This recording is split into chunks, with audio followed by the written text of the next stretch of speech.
जय श्री कृष्णा।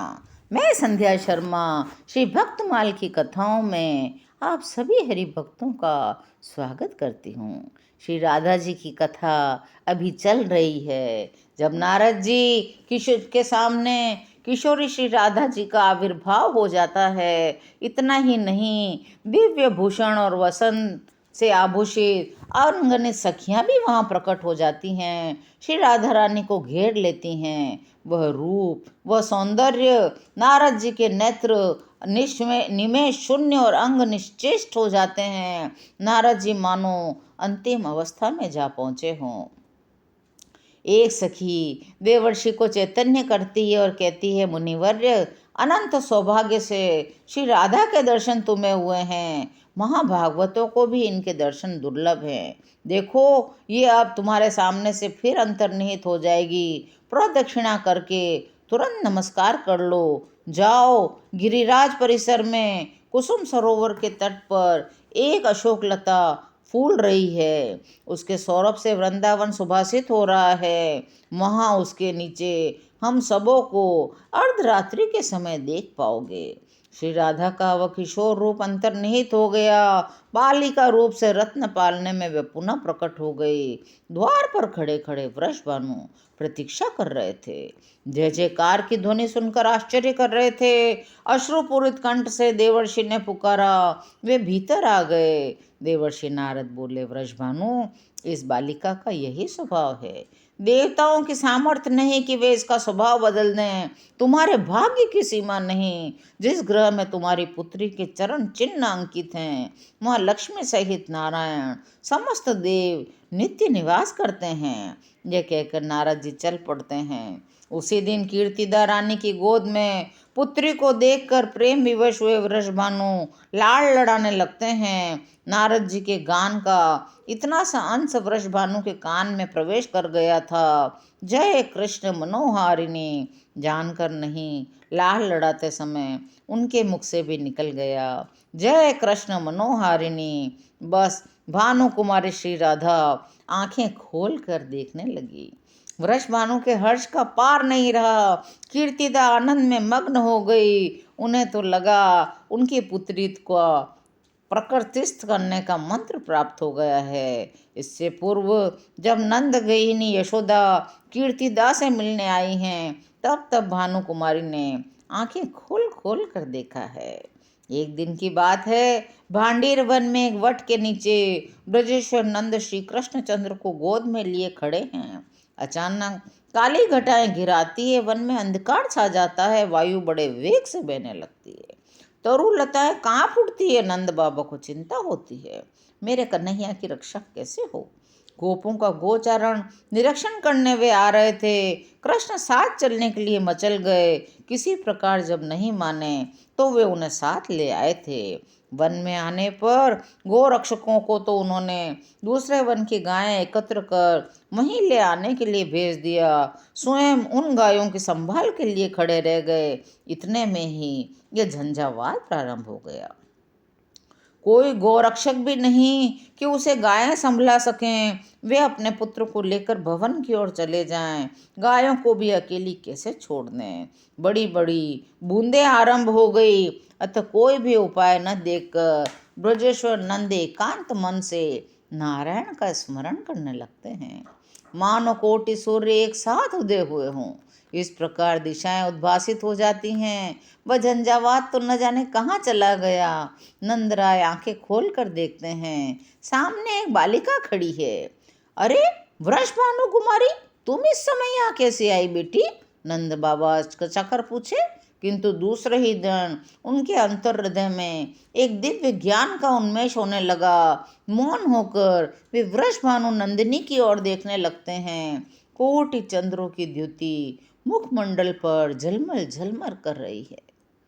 नील वसन भूषित अंग है, अंगों पर कांची कंकन हार अंगत मंजीर यथा स्थान सुशोभित है। अंगों के तेज का तो कहना ही क्या है। भानु कुमारी की अंग प्रभा से ही वन आलोकित हुआ है।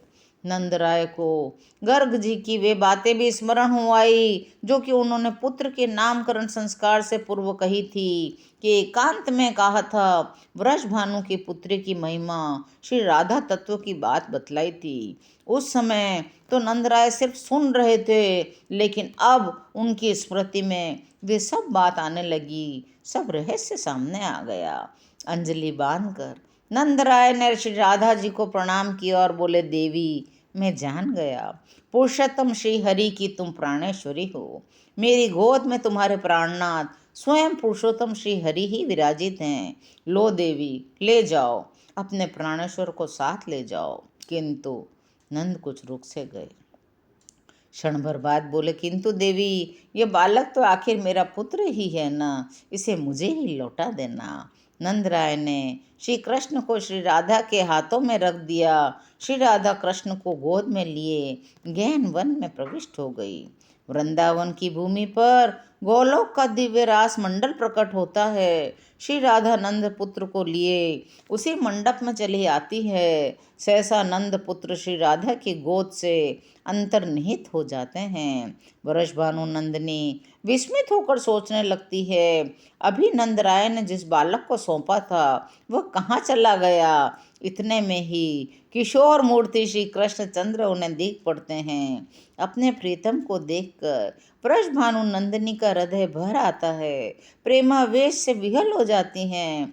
कृष्ण कहते हैं, प्रिय, गोलोक की वे बातें भूल गई या अभी भी स्मरण है? मुझे भी भूल गई क्या? मैं तो तुम्हें नहीं भूला, तुम्हें भूल जाऊं ये मेरे लिए असंभव है। मेरे प्राणों की रानी, तुमसे अधिक प्रिय मेरे पास कुछ हो तब तो तुम्हें भूलूं। तुम्हें बताओ, प्राणों से अधिक प्यारी वस्तु को कोई कैसे भूल सकता है। इस प्रकार रसिकेश्वर राधानाथ अपनी प्रिया को अतीत की स्मृति दिलाकर, स्वरूप की स्मृति कराकर, उन्हीं के नाम की सुधा से उनको सिक्त कर प्रियतमा श्री राधा का आनंद वर्धन करने लगते हैं। उसी समय माला कमंडलू धारण किए जगत विधाता चतुर्मुख ब्रह्मा आकाश से नीचे उतर आते हैं। राधा और राधा नाथ के चरणों में वंदना करते हैं। पुष्कर तीर्थ में 60,000 वर्षों तक विधाता ने श्री कृष्णचंद्र की आराधना की थी। राधा चरणाविंद दर्शन का वर प्राप्त किया था। उसी वर की पूर्ति के लिए एवं राधा नाथ की मनोहारिणी लीला में एक छोटा सा अभिनय करने के लिए योग माया से प्रेरित होकर वे इसी समय पर आए हैं। श्री राधा जी को और राधा नाथ को प्रणाम कर दोनों के बीच में विधाता अग्नि प्रज्वलित करते हैं। अग्नि में विधिवत हवन करते हैं। फिर विधाता के द्वारा बताए हुए विधान से स्वयं रासेश्वर हवन करते हैं। इसके पश्चात रासेश्वरी और रासेश्वर दोनों ही 7 बार अग्नि प्रदक्षिणा करते हैं। अग्निदेव को प्रणाम करते हैं। विधाता की आज्ञा मानकर श्री राधा एक बार पुनः हुतासन प्रदक्षिणा करके श्री कृष्णचंद्र के समीप आसन ग्रहण करती हैं।